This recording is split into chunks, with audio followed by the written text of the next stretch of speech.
Bienvenue à Médecine en 3 minutes. Comme d'habitude, nous allons droit au but. Le sujet est expliqué d'une manière brève, claire et souvent illustrée. Aujourd'hui, nous allons aborder le cancer du col utérin. Voici le plan que nous allons suivre.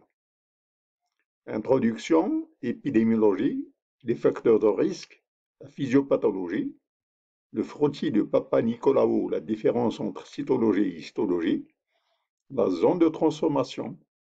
Quand est-ce qu'il faut réaliser le test?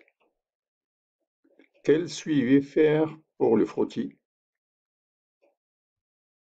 Les types de virus impliqués dans ce cancer, la colposcopie, la biopsie, l'ascus, le curetage endocervical, la cryothérapie, le LIP, l'excision, la procédure d'excision et la biopsie. Alors, sur le plan épidémiologie, en matière de gynéco, c'est le cancer classé numéro 3 selon les affections de la gynécologie. Et 90% du cancer du col est du type squameux et qui touche l'exocervix. La forme adénocarcinoma est rare. C'est le seul cancer gynécologique qui est gradé de façon clinique. Les facteurs de risque incluent un âge précoce du coït, les partenaires sexuels multiples, le fait de fumer des cigarettes, les gens immunosuppressés sont plus touchés, et l'infection avec HPV 16 et 18, et le contact direct et la manière dont on s'infecte. Alors, le point le plus important à comprendre durant cette présentation est le suivant. Il faut en moyenne 10 ans pour que la dysplasie cervicale se transforme en cancer.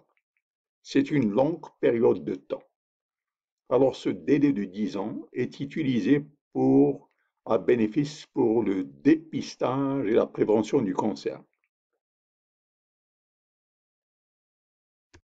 Alors, ce qui fait la différence entre la régression et l'évolution vers le cancer, c'est la réponse à l'infection virale par le HPV, le papillovirus. Euh, il y a différents types de virus et il existe des formes qui vont régresser plus vite que d'autres.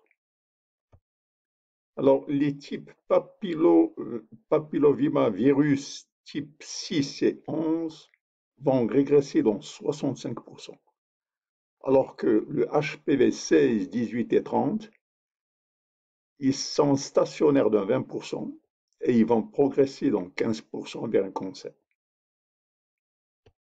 Le frottis de Papa Nicolaou est un examen cytologique de dépistage qui s'intéresse à la zone de transformation. Qu'est-ce que c'est que cette zone de transformation? Nous allons le voir tout de suite. Alors, l'importance du frottis de Papa Nicolaou, c'est qu'il a réduit de 70 à 80% le taux de décès à cause du cancer cervical. Alors, nous sommes en présence ici de l'utérus, ici c'est l'exocole, ici c'est le vagin.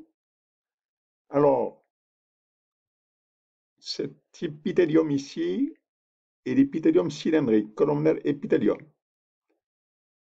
Cet épithélium ici est le squamous épithélium, l'épithélium malpigien.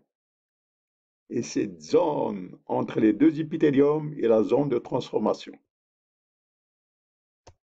Voici une autre coupe qui illustre en jaune la zone de transformation. Au noir, c'est le canal endocervical.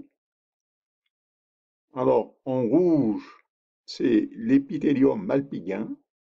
et en beige, c'est l'épithélium cylindrique. Alors,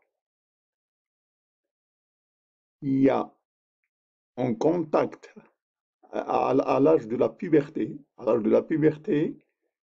le contact de cette partie, de cet épithélium malpighien avec le pH vaginal va entraîner une métaplasie et cette métaplasie, elle va intéresser cette zone de transformation, cette zone tampon de transformation et dans 90% des cas, la dysplasie se produit dans cette zone. Alors, à quelle fréquence conduire le frottis? Eh bien, généralement, c'est à l'âge de 21 ans, mais avant 21 ans, le délai est de 3 ans entre les frottis. Mais après 21 ans, il faut conduire un frottis annuellement jusqu'à l'âge de 30 ans. Alors, avant 21 ans, ce délai de 3 ans, il dépend. Est-ce qu'il y a un contact sexuel qui a précédé l'âge de 21 ans ou y a-t-il un coït? À partir du moment où il y a eu un contact sexuel, c'est là qu'on va conduire 3 ans d'intervalle jusqu'à l'âge de 21 ans. Puis après 21 ans, le frottis doit s'effectuer chaque année. Alors après le frottis, on peut procéder à une répétition accélérée des frottis. On peut aussi faire le DNA typing, c'est-à-dire connaître le type de virus qui est impliqué. On peut faire aussi une colposcopie, une biopsie, un curetage endocervical ou un cône biopsie.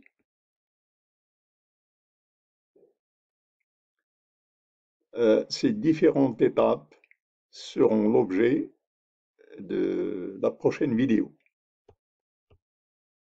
Merci d'avoir suivi cet épisode de Médecine en 3 minutes. Voulez-vous cliquer le bouton like? Si vous n'avez pas encore adhéré, vous êtes invité à le faire et vos appréciations sont toujours bienvenues. Merci.